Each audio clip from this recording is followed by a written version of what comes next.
Kneel before Zod! You can't go! All the plants are gonna die! I'm gonna take a bath. Bad dates. I'll alert the media. Boys, keep off the moors. It's evil! Don't touch it! The name's Pliskin. No more hangers!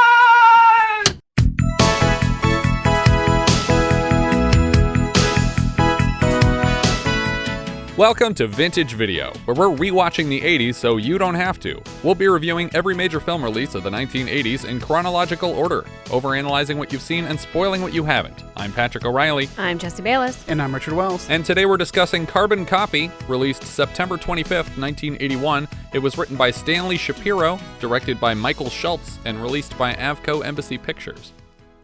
After 23 years lying dormant, RKO Pictures somehow decided on this film to mark their resurrection. It was co-financed with the Hemdale Film Corporation in exchange for broadcast rights and domestic theatrical distribution, which it later sold to Avco Embassy. George Segal was offered the part of Arthur earlier this season and turned it down to do this. But that's kind of like saying Marvel was offered to Sony first and pretending like they regret it, because Sony would have ruined those properties. Right. And a Segal-led Arthur would not be in my top 5 for the year. And I love George Segal. Yeah, he's great, but Dudley Moore made that role. Yeah. On a $6 million budget, the film earned back $4 million, but despite its failure to earn a profit, actor Denzel Washington, who made his feature film debut among the cast, is proud of the film and has no qualms discussing it with people because Denzel is a class act. All these people out here refusing to talk about their flops are cowards. The film is apparently rarely shown on television because modern audiences can't tell the difference between satirizing race relations and actual racism. Somehow, the film was given an R rating on its first pass, but the decision was appealed. Do you guys recall the last time we discussed a film going from an R to a PG without removing anything? Shoot, I do remember us talking about that, and I don't remember what it was now. It posted today. It was really recent. I don't listen was to our it the podcast. birds? No. It posted today. Same time next year. That's right. This film specifically seems very blatantly parodied by a cutaway in Family Guy episode Road to Rupert, Season 5, Episode 9. This time around, I'm staying at home, and things are gonna get better. Settling in, loving my wife, but then I got that letter. My black son, now each day my heart is getting bigger. Don't even remember sleeping with that lady, but I did. My black son, he's coming to stay. So yeah, that seems very blatantly based on this film specifically. We start with the corniest, most 80s-laced opening credits we've had so far. It definitely reads like a TV movie, and it's possible this transfers from the television broadcast version of the film, because it does start with this film has been formatted to fit your TV screen moment. I don't think that they changed these opening titles, though. I don't know if they do or not, because we did have a situation with, I think, Choo Choo and the Philly Flash, where they did change the opening credits out for the TV version. But these are by far the sort of cheesiest, when you think of an 80s title sequence, this is it. It looks like the same person who did the title sequence for On the Right Track, because it was all very colorful and like full color graphics everywhere. It looks like it was put together in a newsroom. Yeah. We see an American flag blowing backward across the screen with the stars in the top right corner. We move to the palatial estate of our protagonist, Walter Whitney, played by George Segal. He's in bed with his wife Vivian and trying to rape her in her sleep. Do you guys recall the last film we saw that opened on a bedroom window where a man was trying to force his wife into sex against her will? I mean, it's so frequent. It's hard to tell. It was also California, but further north. Oh, was it the one based on the news articles? Yep. Serial. Yep, that's the one. I got there. She wakes up and asks Walter to stop repeatedly, but he won't take no for an answer, and it's supposed to be funny. We're supposed to like this guy, and he's a fairly decent person for the rest of the film. This is not a joke about how he's, like, terrible and an awful husband. It's actually supposed to be funny, which is why this is the most wrong-headed moment in the whole film for me. Wifely duties comes up frequently in this film. Based on the trailer, I was prepared for some offensive stuff here, but insanely, the racial commentary is the best handled material in the script. All the sex jokes are just gross. I want you. Walter, you're scaring me. Oh, nothing to be afraid of, sweet baby. It's just an old friend coming for a visit. Open the door. Walter? I said open the door. She literally has to fight him off and kicks him to the floor, just as their housekeeper Bianca pushes her way into the room. After she leaves, Walter asks who she is. Apparently, they just changed housekeepers from Estelle to Bianca. Walter, I had to fire her. I liked her. She kept forgetting her place. Bianca just arrived from Guatemala. Everyone's importing them from Central America these days. They don't resent being treated like servants. Why don't you import a husband who doesn't mind being treated like a servant? They argue more about how he's horny and she's not until he tackles her to the bed, but thankfully she's rescued again, this time by her daughter, Mary Ann, from a previous marriage. The girl is here to ask for money to go shopping with, and Walter insists she has enough clothes, but his wife Vivian disagrees. When the daughter leaves, Walter tries to pin political extremism on frigid women. That's why we're having all this trouble in the country today. We're a nation of sex-starved, frustrated men, so we jog and vote for the death penalty. We cut directly from this moment to Walter's job, where his boss, coincidentally Vivian's father, has already heard about this morning's struggle. Shocked. I did not try to rape my wife in front of the housekeeper, Nelson. Whatever my faults, I don't lack a sense of the theatrical. I majored in theater arts. Now, if I try to rape the housekeeper in front of my wife, that's drama. My daughter was in tears when she called me. She had no right to call you. Weirdly, his boss isn't here to punish him for what he's done to his daughter, but to suggest that he find women on the side to satisfy his urges with. Well, and then, like, it bothers me that it's written off here as in, like, the wife is being dramatic with the language that she's using. Yeah. Even her father thinks that the story isn't true. Right. A wise man can always make discreet arrangements. I'm not the type of man who goes out cheating, Nelson. Not cheating, Walter. Not cheating. Think of it as easing the pressures on someone you love. On the way out of the office, Nelson's secretary tells Walter there's a man waiting for him in his office. I don't know Roger Porter. Mr. Whitney, he says to tell you he's Lorraine Porter's son. The name Lorraine Porter rings a bell in his head, and he smiles at the thought of her. Have him sent up.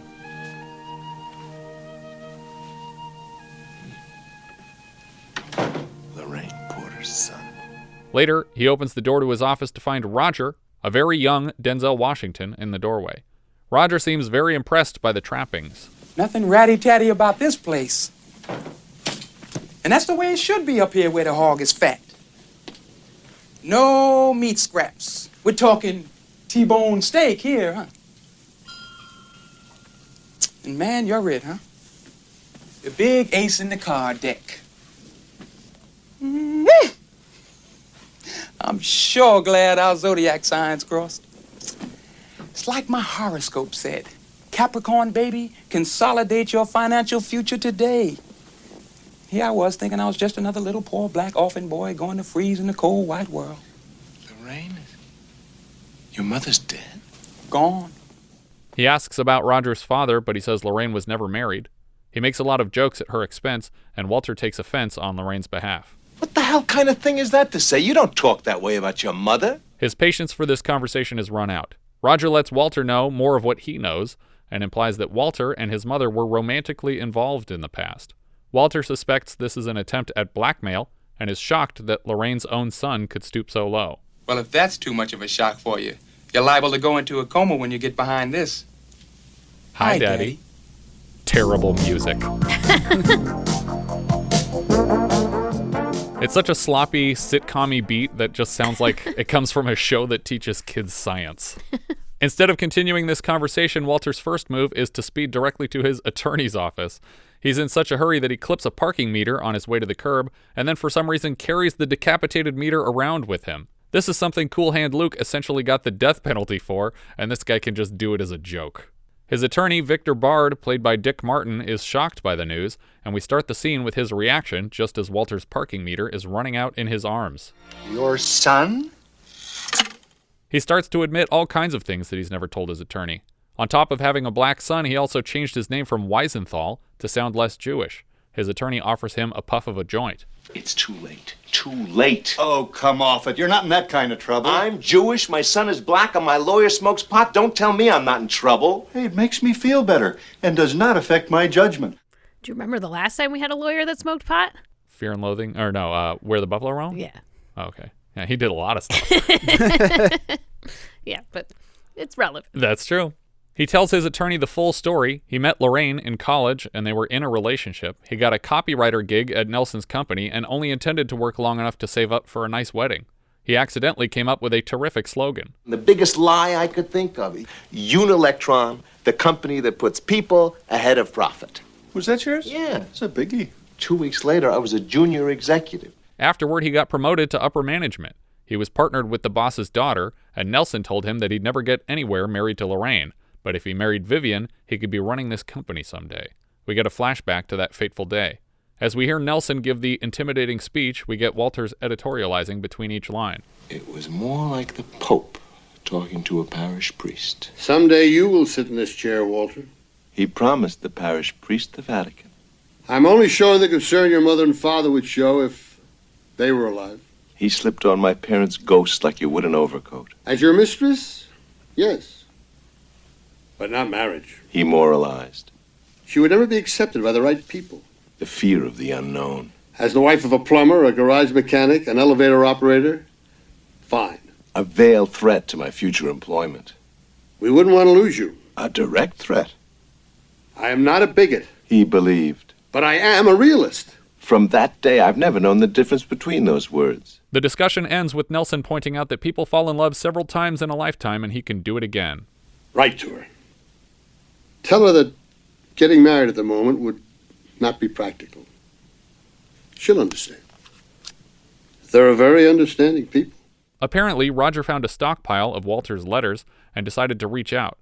Walter tries to deflect blame for what he's done by claiming it was rude of Roger to read them, but Roger doesn't buy it. He also keeps calling Walter Daddy, which is freaking him out. Walter asks how he determined that they're related, and Roger says he spoke with his Aunt Clara, who Walter seems familiar with. The subject is settled there. This doesn't become a paternity test comedy. Walter is satisfied that Roger must be his son. Do they even have paternity tests in 81? I don't know. I don't think they did. Either way, it doesn't become a I'm going to figure out that you're lying. I'm going to take your word for it because there's no reason you would lie and I believe you. And you know Aunt Clara would never lie, not with her husband being a preacher. The highest... Okay. I won't argue the fact that you're my son. You're a good sport, Dad. Walter asks if there's any chance they can keep this secret between them, but Roger has his eyes on being adopted. We cut to a beach where Walter goes to think, but Roger follows in his footsteps literally, breaking his concentration. Do you really expect to come and live with us? Are you ashamed of me, Dad? And stop calling me Dad. Well, what am I supposed to call you? Well, I don't know. Whitey, Honky, Mr. Charlie, anything but not Dad. Roger tries out each nickname and settles on Mr. Charlie, finding the other two disrespectful. The nickname Mr. Charlie began as a general nickname used by slaves to refer to their masters, and after the slaves were freed, it continued to be wielded as a derogatory term for white men, and in particular white men in power. In a second meeting with his attorney, Walter is advised to deny paternity. There's this boy who claims to be your son. He is my son. I think a judge is better qualified to make that decision. I can't deny it. Not because he's my son, but because Lorraine was his mother. Walter hatches a plan to pretend Roger is an unrelated orphan who they can adopt for the summer as charity. Vivian is grossed out at the thought of it and asks why Walter would volunteer them for this program. We owe it to them, Vivian. When will we stop owing?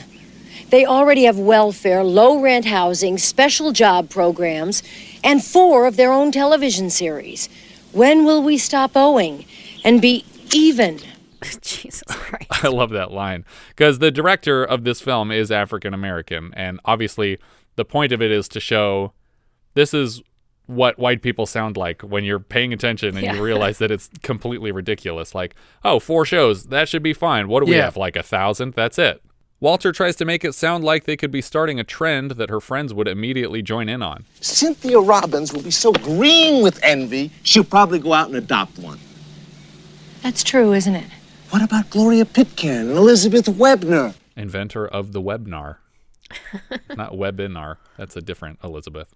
Frustratingly, Walter keeps referring to these underprivileged orphans in his imaginary program as colored, which I think even at the time was an unacceptable term. You think they'll let you and Cynthia get a step ahead of them? Even if they all go out and adopt colored orphans for the summer, it won't diminish the fact that you did it first. Like the heart transplant. No matter how many doctors do it afterwards, it's always Dr. Christian Barnard who will take the credit. You'll be the Christian Barnard of compassion. You can even start an organization, call it Human Transplant, to take people with no hope and give them new life. Human transplant. She seems to agree to the program, but suggests that Roger stay in the garage where he won't bother her and he can be more easily evicted if necessary. The next day, Walter is driving Roger around in his Rolls Royce, and Roger asks if he'll inherit it one day. Walter mentions that it's a company car, so he doesn't technically own it. It belongs to the company. It'll probably go to Mary Ann. Oh, you like Mary Ann more than you like me. Far, far more, and I'm not very fond of her. Roger mentioned earlier that he's 17, and Walter asks if he's in school, but he says he left a while ago. Walter urges him to go back and get his diploma if he wants to make a life for himself. Roger asks if Walter belongs to a golf club and if he can join. Walter isn't even embarrassed to admit that they would never allow it. Oh, you mean they don't have no black members? None. They stop by a clothing store and buy a new outfit for Roger that he seems uncomfortable wearing. If the brothers ever saw me, they'd think I sold out. Relax, Roger. There are no brothers in San Marino. Walter takes Roger home to introduce him to Vivian. Roger, we're having chicken for dinner. I just love chicken, man. I know you do. I had Bianca prepare especially for you. And just to be clear, this is a fried chicken joke. Right, and it's not like he called ahead and said what he wanted. She just assumed because he was black that that's obviously what he wants. She offers to bring Roger into their church to be a Presbyterian. You'll be a Presbyterian, Roger. Isn't that nice? Well, I was raised to be a Baptist, and You'll be a Presbyterian. Vivian asks if he's in school, and he says he doesn't go to school, so they make plans to send him to a remedial program. For some reason, they give her daughter Mary Ann the deciding vote on whether this adoption will be finalized. Mary Ann gets her own line of questioning and starts with the big guns. Have you ever been arrested? That's an offensive question, Mary Ann. Yes, little sister, I've been busted by the pigs. Roger, in our community, the pigs are known as police officers. I like that she is sort of confessing that, yes, they are pigs, but we call them police officers. But she's also talking to him like a child. Yes. He says he was beaten and arrested at a protest against the Klan for singing We Shall Overcome. When he repeats the lyrics at the table, Vivian is visibly uncomfortable, and Walter asks him to stop. Black and white together, black and white together. We know the song, Roger. And Vivian makes Roger promise never to sing that song again, but if he must, to keep it in the confines of his own room.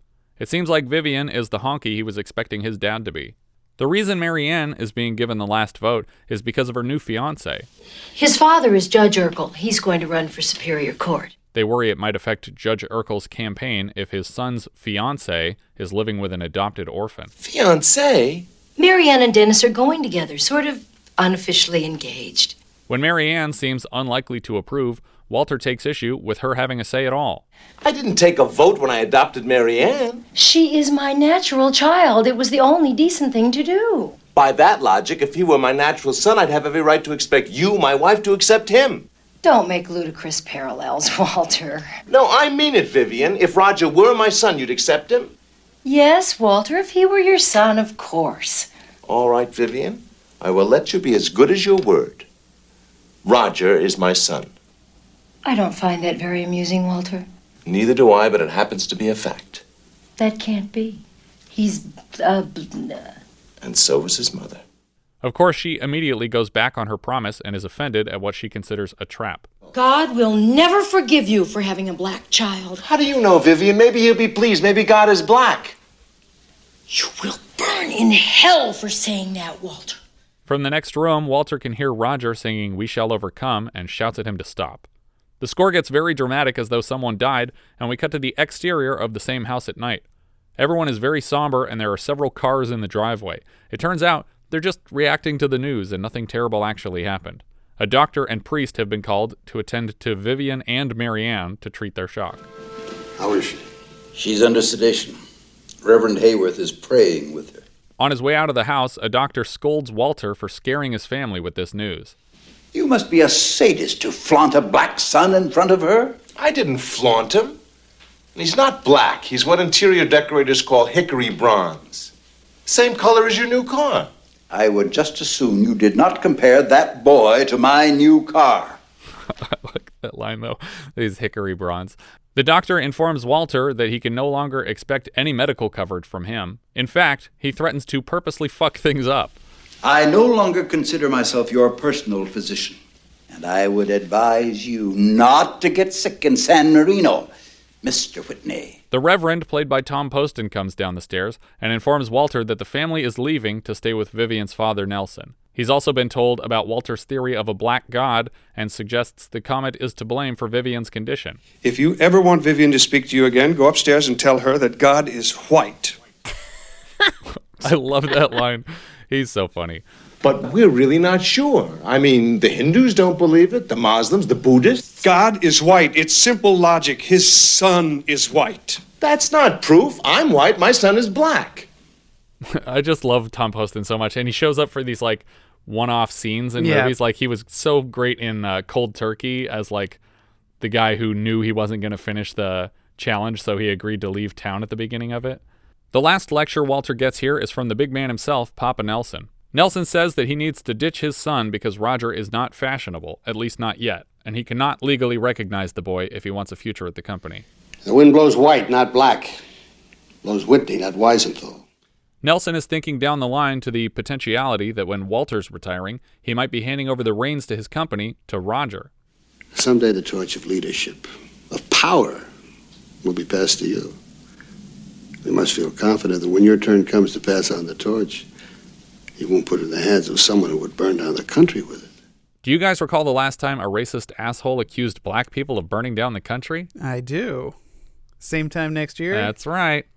Walter admits that he understands everything Nelson is saying, but also confesses that he cannot deny that Roger is his son. Walter, you were like a son to me. But as you well know, having a son can turn out to be a bitter disappointment. Walter prepares to go to work and advises Roger to hide in his room reading, or if he can't read, drawing. When he gets to the office, he is relieved of his car and quickly learns that he has no secretary or office. Orders from the man upstairs. I'm the man upstairs.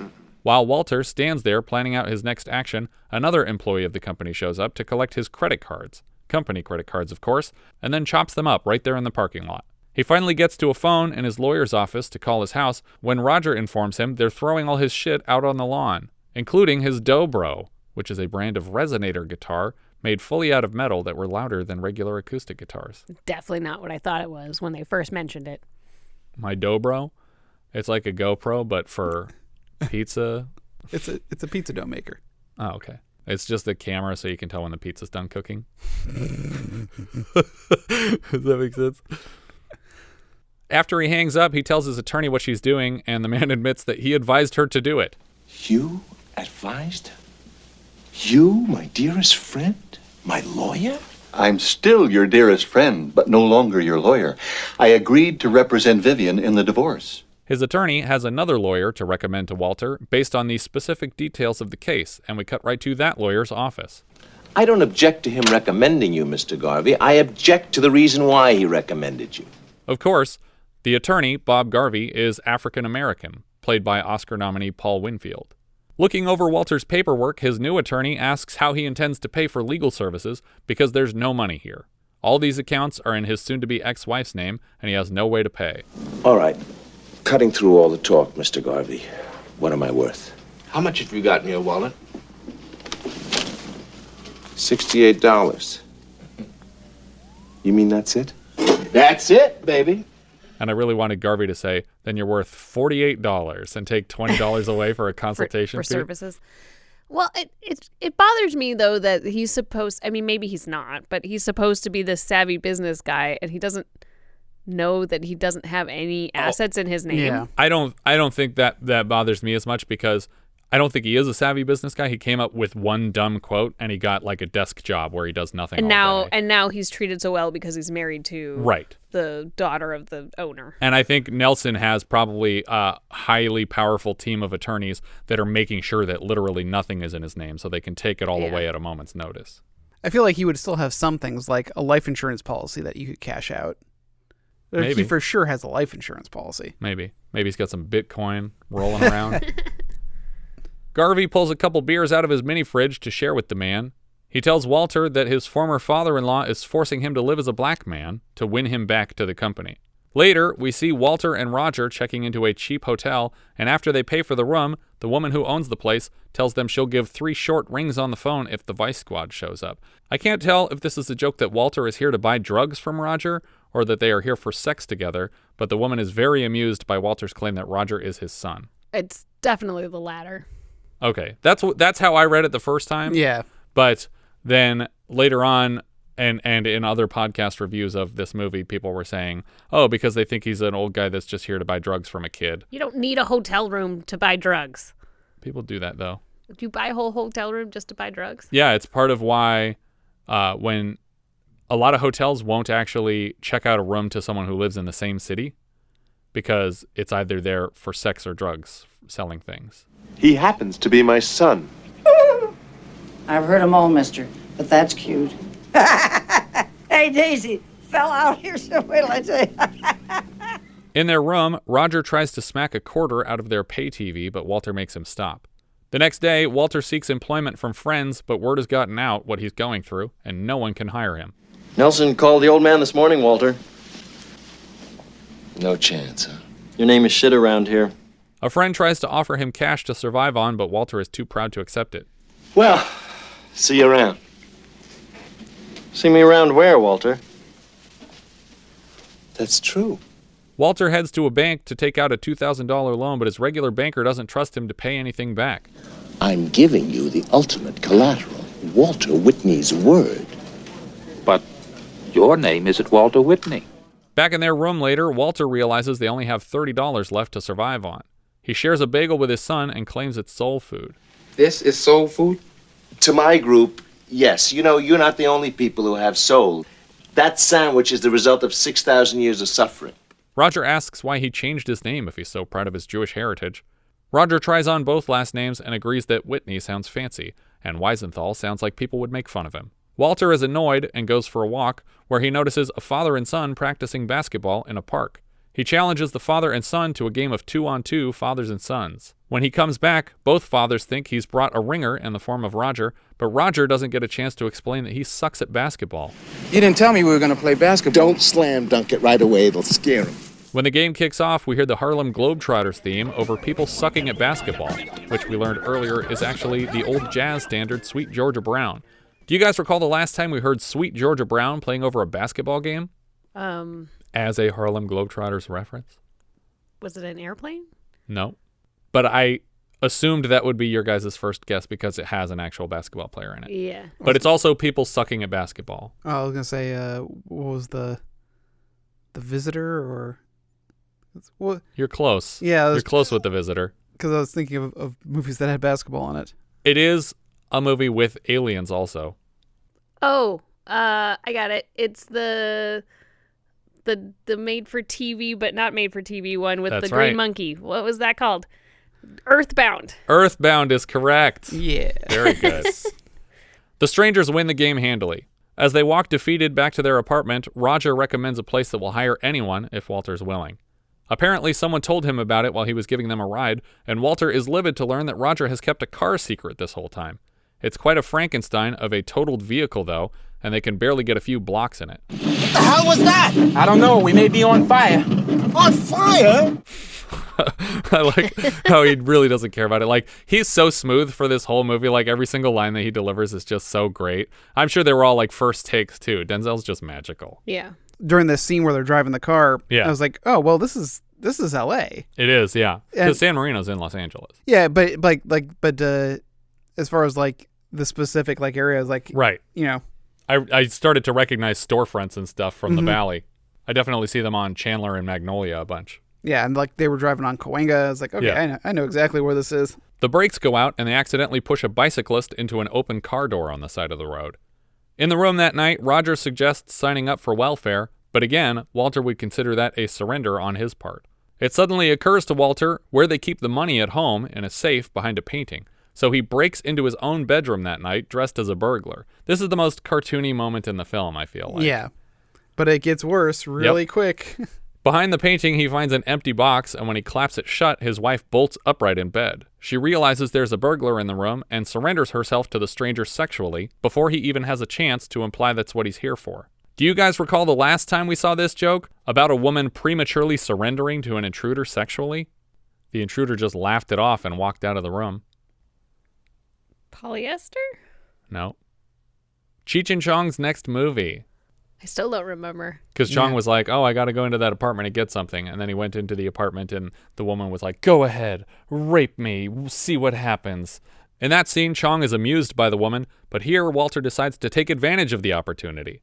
Roger gets the address for the job who will hire anyone, and it's basically a parking lot and trucks pull up all day with manual labor work. Both Roger and his attorney Bob Garvey are impressed by Walter's determination. After a few truckloads of workers are taken away, the last truck has to choose between Walter and perpetual wino actor Carmen Philby. This reminds me of a very similar scene in Fun with Dick and Jane. Do you ever see that? The newer one with like either one. Yeah. I think the same scene is in both, but I was thinking of Jim Carrey doing it because he does this thing where he's in the crowd of the workers taking manual labor in a Home Depot parking lot. Right. I feel like it's unrealistic, though, to imagine a middle-aged white man who would have to resort to standing in a parking lot to get work. Because I realize that, like, none of his friends are going to hire him, but there's still, like, this whole category of jobs between standing on a street corner for day labor and executive. Right. But even still, if I pulled into that parking lot and I had these two to choose from, I'd go with Carmen Philby because he's like a string bean and he looks like he actually does this all the time. And then the other option is this, like, pudgy older white guy who's wearing a tie and like a three-piece suit, and it's like there's no way you're going to be able to do any work in that. But the guy picks Walter. See, and I thought the joke was going to be that he doesn't pick Walter. That he does pick the wino. And I think at first Walter thought that too. He's like, "Oh, sorry, I guess you won." And he's like, "No, you, buddy." Well, it's because they said you dummy, and, right. and so he's he's like, "Oh, that's assuming not it's me." the other guy.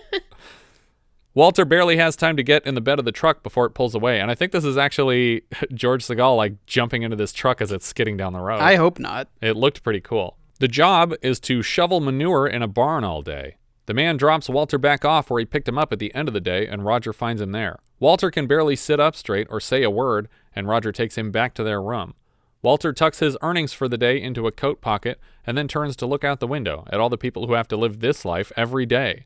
We see kids riding bikes past graffiti that reads "Death to the Ruling Class" as Roger pulls up to park.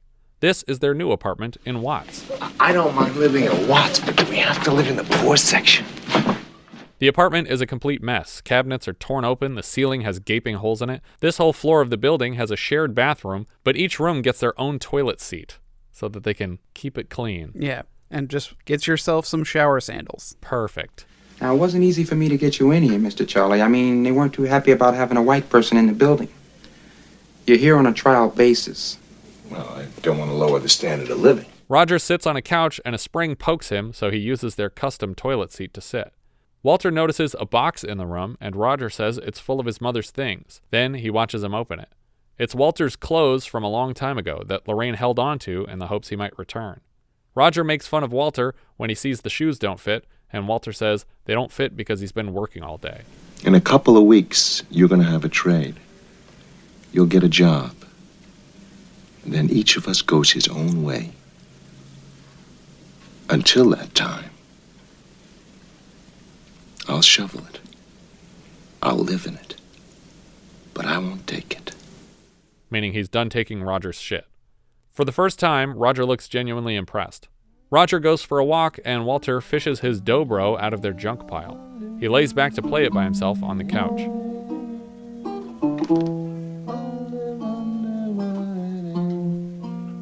As the camera pans around the room, it lands on Nelson and Vivian walking through the door. They're here to offer him another lifeline.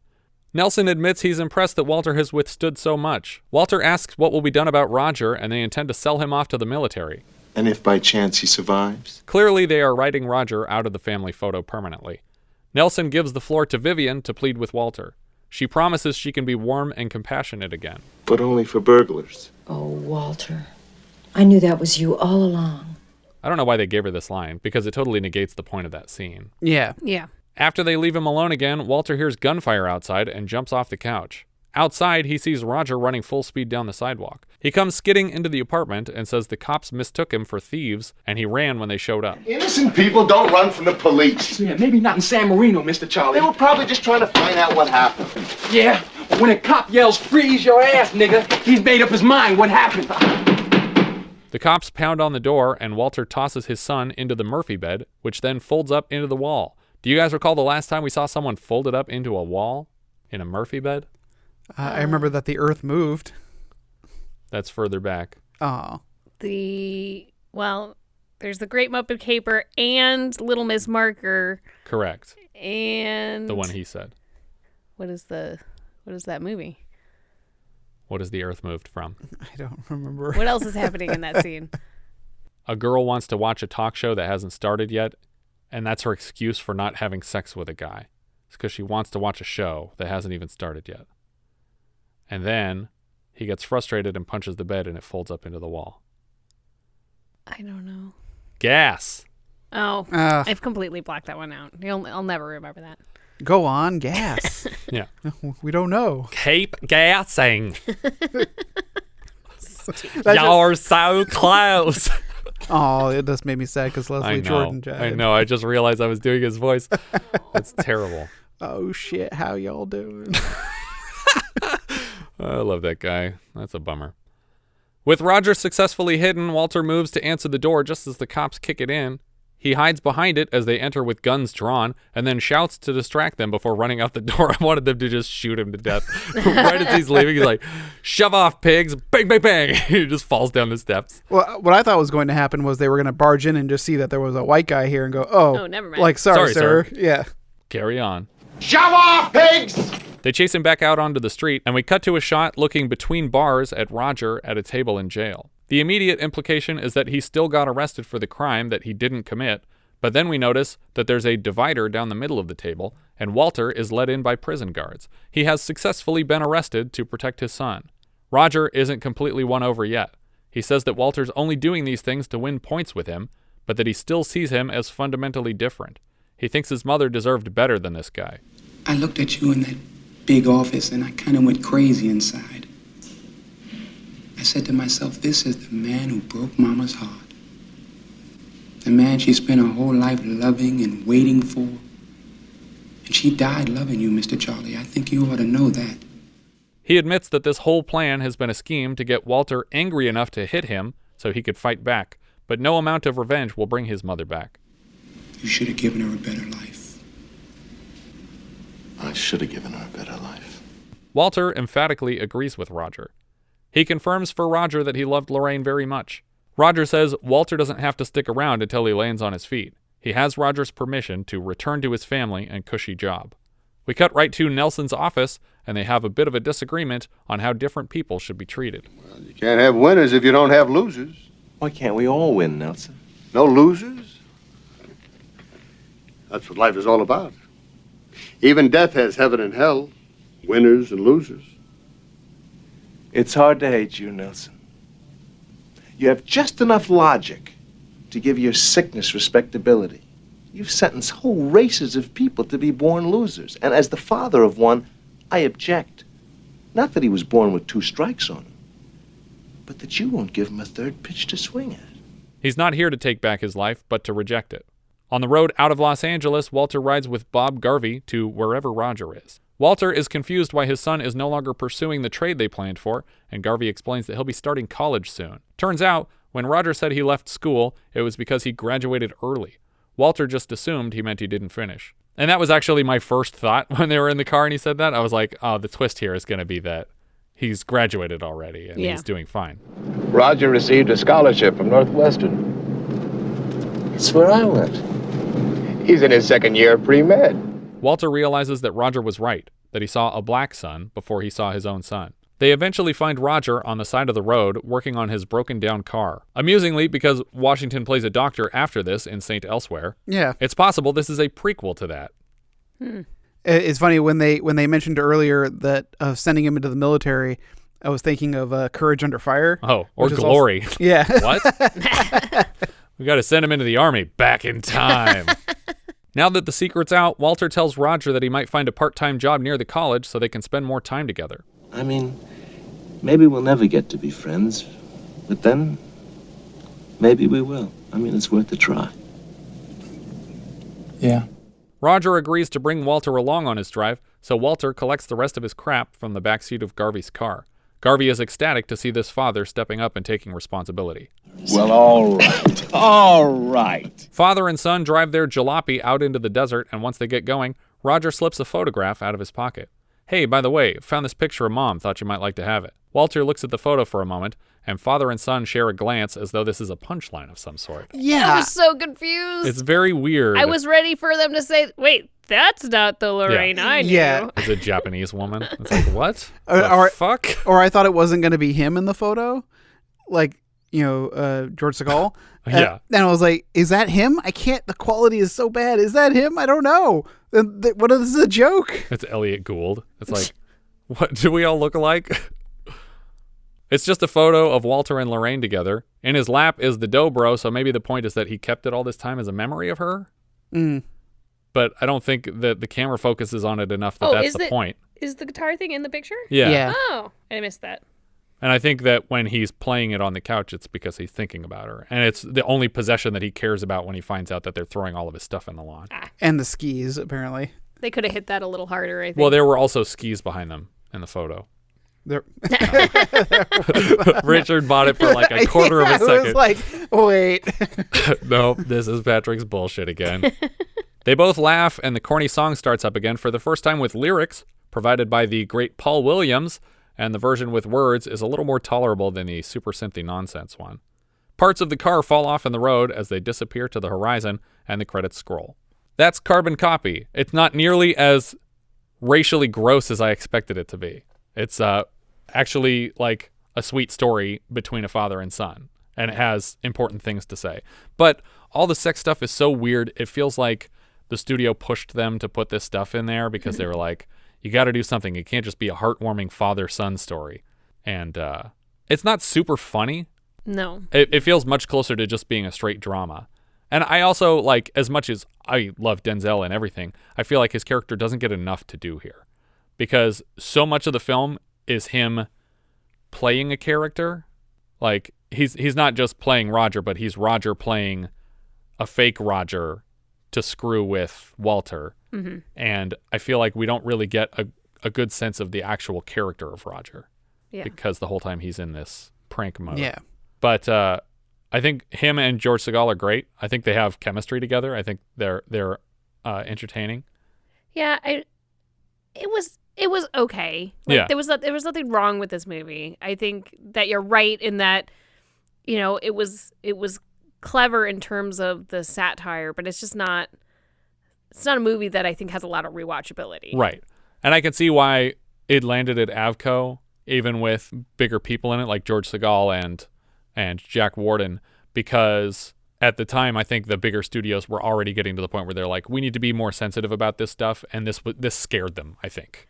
Yeah. Even though it's harmless, I think that was why Avco was like, all right, well, maybe we'll get some points for doing the thing that seems a little bit unsafe, and people will come out and see it for that reason alone. Yeah, but people are stupid. And they also didn't do that, so it didn't make a lot of money. But yeah, it's a fine movie. I'm still giving it the thumbs down I expected. Oh, yeah. I'm giving it a thumbs down. Sorry. Let me start with that. For sure, it's a thumbs down from me. I don't know what I felt like most of this movie. That opening threw me for... Like, is this what this movie's going to be? And it instantly kind of like soured my attitude towards the movie. Right. And it took me a little while to kind of like warm up to what was going on. Honestly, you could probably very easily cut that first scene out and then that conversation with his dad with her dad in the office. Yeah. And then the whole rest of the movie feels normal. And it still has the weird burglary thing, but that would come out very easily too. Yeah. And then, like you said, they take back that line anyway. Right. Like, they take that moment. Like, she's like, oh, I knew it was you. And it's like, okay, so are you back in love with me? Like, would you have invited me into the house anyway if I wasn't in costume? Yeah, like, I don't get what that was about. But it's fine. It's forgettable. Yeah. It's just a I don't want to say mediocre movie because I don't think that's true.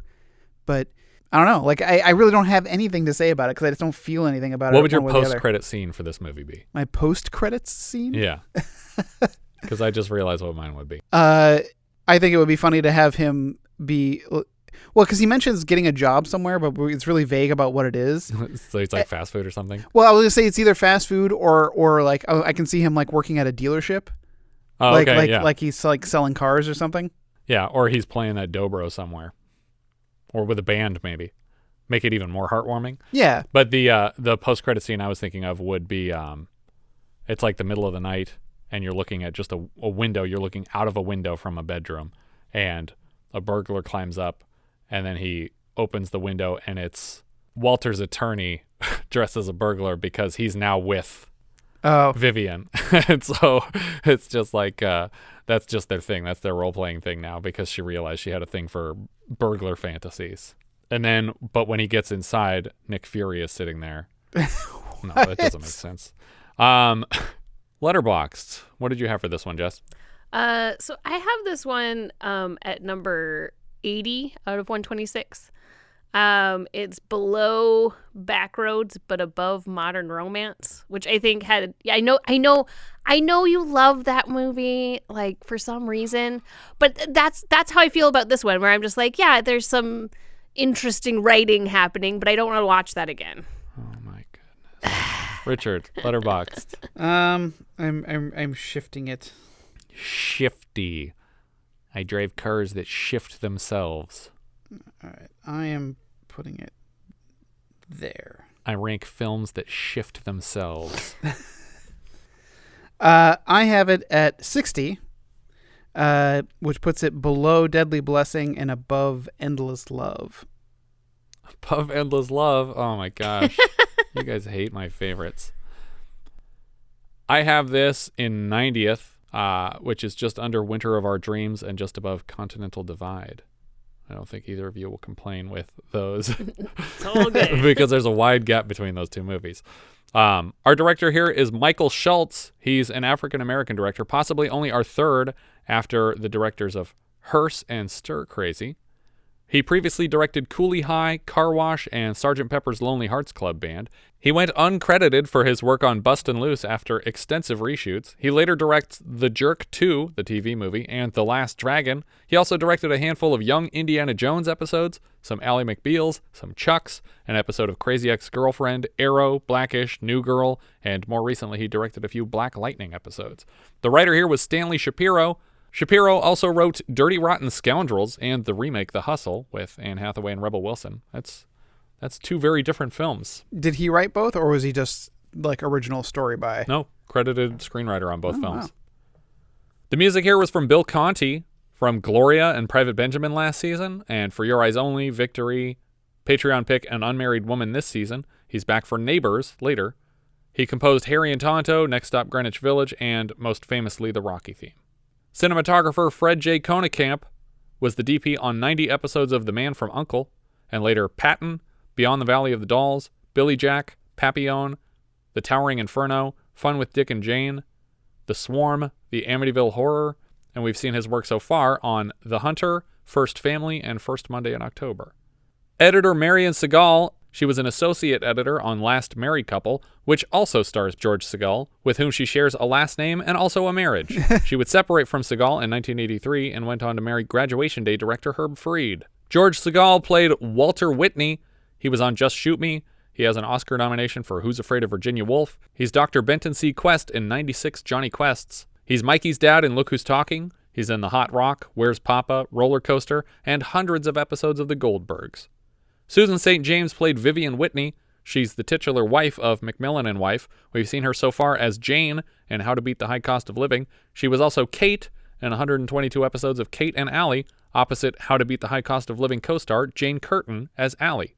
Jack Warden played Nelson Longhurst. We saw him in Used Cars last season, and The Great Muppet Caper and Choo Choo and the Philly Flash earlier this season. He's also a juror in 12 Angry Men. He's Big Ben in Problem Child and Pops in Dirty Work. He also got Oscar nominations for his appearances in Heaven Can Wait and Shampoo. Dick Martin played Victor Bard, the attorney. Together with Dan Rowan, he created the sketch comedy program Laugh-In. Rowan and Martin's Laugh-In. Do you guys recall the last time we saw Dick Martin on the show? They were on the set of Rowan and Martin's Laugh-In in a black and white photograph. Nope. During one of the montages. Oh. Same time next year. In Same Time Next Year. Denzel Washington played Roger Porter. This was his first feature film. He later found success as Dr. Philip Chandler in 137 episodes of Saint Elsewhere. Later in the 80s, he cemented himself as a Hollywood icon with a Best Supporting Actor nomination for Cry Freedom, and then by taking home the Best Supporting Oscar for the role of Private Trip in Glory. From there, he shows up in Mo Better Blues, Malcolm X for another nomination, Philadelphia, Hurricane for another nomination, Training Day for a Lead Actor Oscar, and regular nominations since then for Flight, Fences, Roman J. Israel Esquire, and The Tragedy of Macbeth. Denzel Washington does not have a bad performance in his entire filmography, but I just have to say he is really wonderful in the film Flight. I just remember being fascinated by every choice that he made, and he's just so entertaining and interesting in that whole movie. Paul Winfield played Bob Garvey. He was Nathan Lee in Sounder, for which he was nominated for an Oscar. He's Keegan in Damnation Alley. He's back later in Star Trek II, The Wrath of Khan, White Dog, The Terminator, The Serpent and the Rainbow, and Mars Attacks. He also did the voice of the Mirror on The Charmings, which is that canceled sitcom about fantasy characters falling through a portal into San Fernando Valley. When I was seeing him in this movie, I just kept thinking back to his part in Mars Attacks, where he's calling his wife. He's like, "Didn't I tell you if I just kept my mouth shut and didn't do anything, I gotta get ahead." Oh, it's so great. I love that movie. Macon McCalman played Tubby Wederholt. Who the hell is Tubby Wederholt? That was the banker. Oh, okay.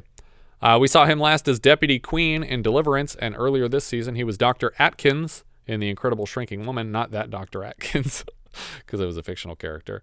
He's back right around the corner as Ben in Dead and Buried. He also shows up in Smokey and the Bandit, The Concorde, Airport 79, and in Fried Green Tomatoes as Prosecutor Percy. Vicky Dawson played Mary Ann. She's back later this season as Pam McDonald in The Prowler. Parley Bear played Dr. Bristol. He's Mayor Roy Stoner on The Andy Griffith Show. He's also Mr. Henson in The Addams Family. He's Doc Appleby on Dukes of Hazzard, and later he's Grandpa Anderson, Corey Haim's grandpa, in License to Drive.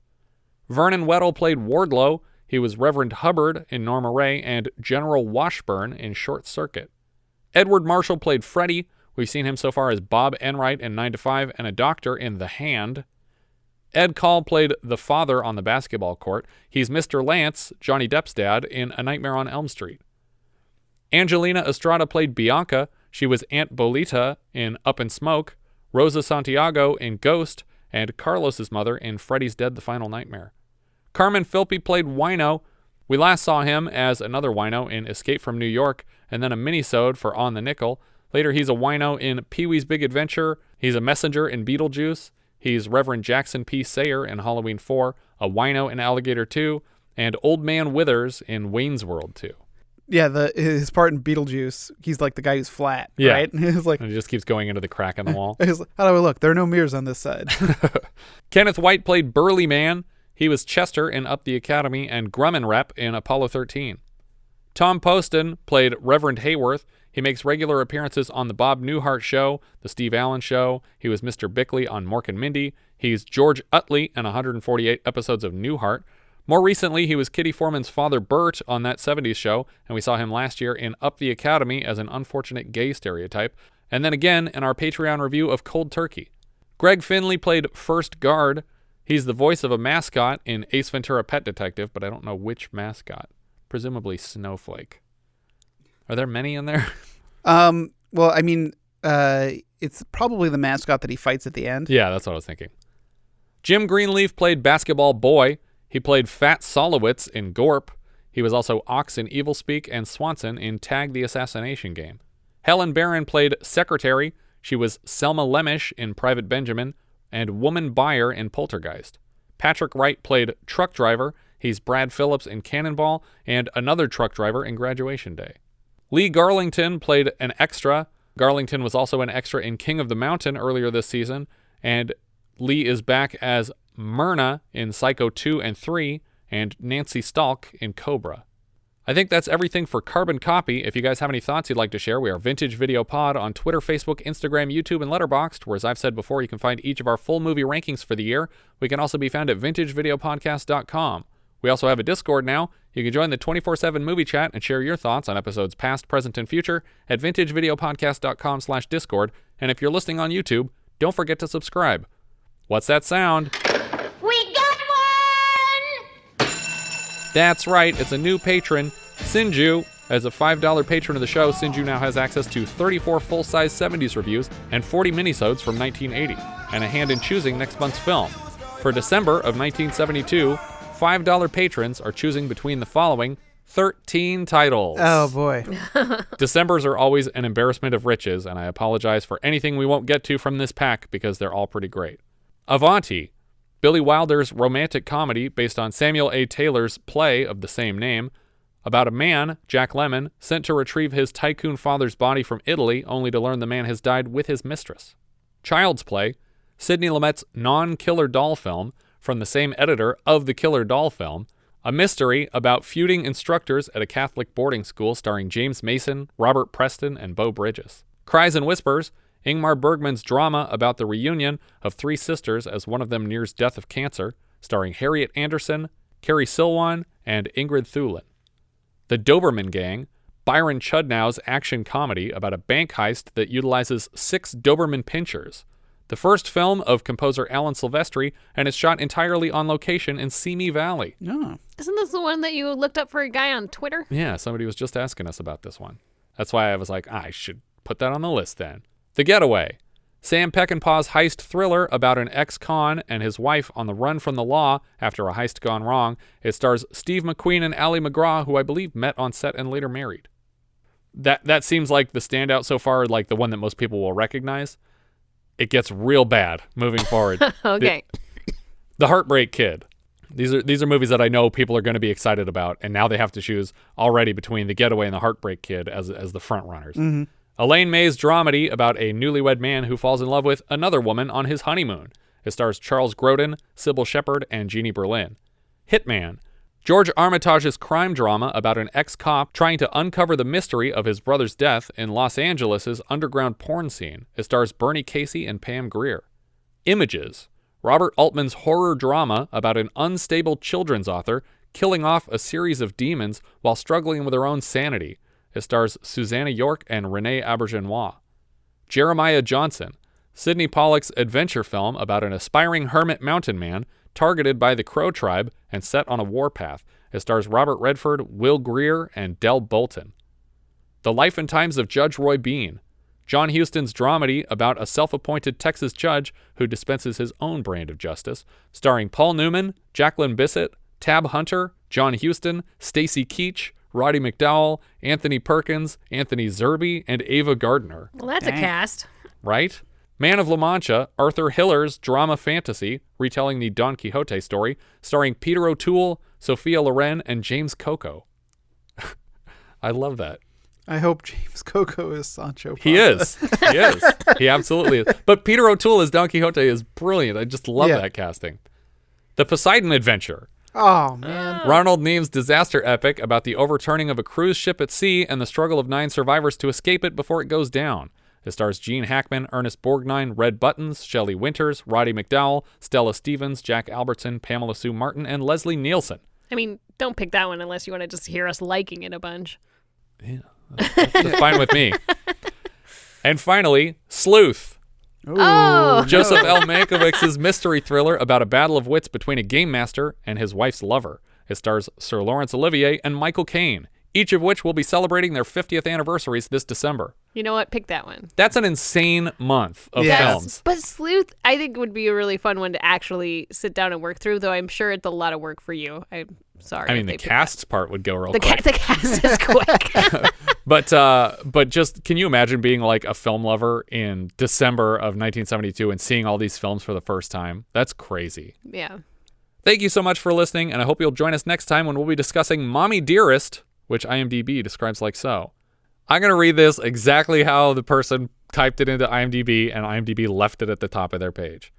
The abusive and traumatic adoptive upbringing of Christina Crawford at the hands of her mother, Screen Queen Joan Crawford, is depicted. Is depicted. Good, because I wouldn't have known that had anything to do with the film unless you explained at the end that this is the summary of the film. You could have just ended it at Crawford. You could take out the word adoptive because it just feels clunky. Mm-hmm. Yeah. Anyway, we leave you now with the trailer for Mommy Dearest. running out of clips from the beginning of the show to reference that we haven't already covered now, because we're about to get cross no more wire hangers off the list.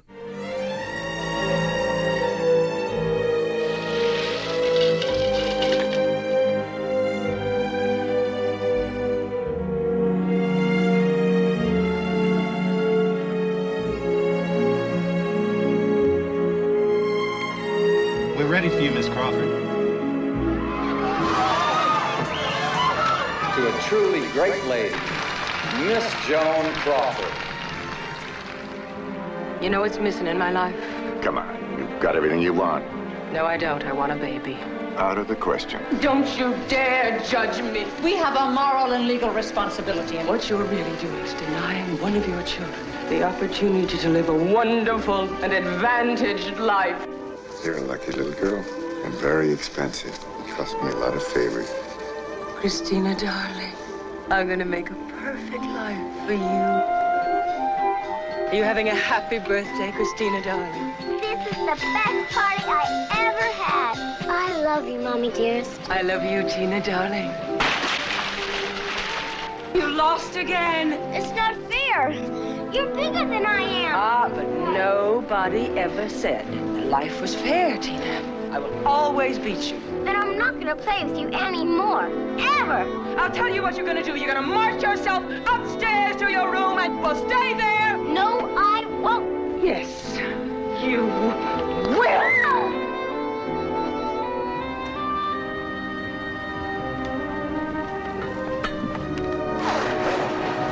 Sorry, Mommy. Dearest. You are not getting up from this table until you have finished that meat.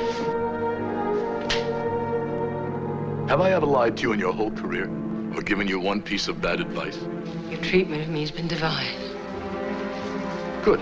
I want you to leave Metro. My wonderful friends Leave Metro. Your pictures, one after another, are losing money. who have made me a star. Theater owners voted you box office poison. Making fun of me?